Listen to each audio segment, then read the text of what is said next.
The Remonstrants wrote the 5 Articles of Objection in 1610, which corresponds to the same 5 issues later summarized in the TULIP acronym. The conflict between the Remonstrants and the Calvinists became so severe that it brought the Netherlands to the brink of civil war. Could cause another civil war.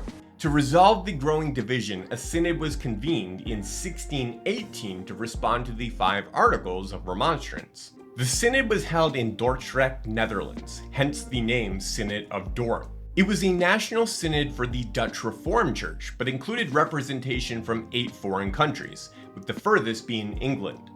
The synod lasted 6.5 months, from November 13, 1618 to May 29, 1619, having held 154 official sessions.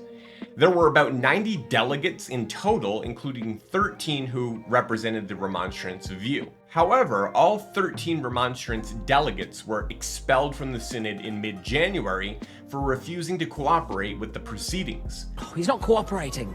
From that point until the synod concluded in May, all delegates present were in agreement, and they worked together to produce a formal rebuttal to the Remonstrants' objections.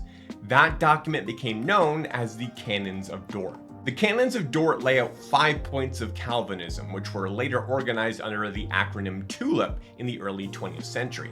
The Canons of Dort are not a full summary of Reformed doctrine. They are a targeted response to the Remonstrants' objections.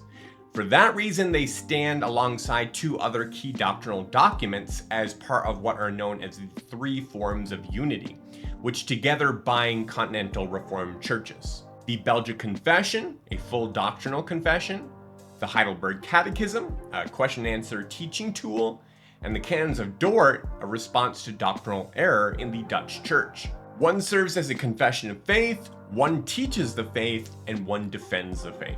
Following the synod, over 200 Remonstrants pastors were deposed from ministry in the Dutch Reformed Church. They weren't excommunicated, but they were removed from their positions of authority.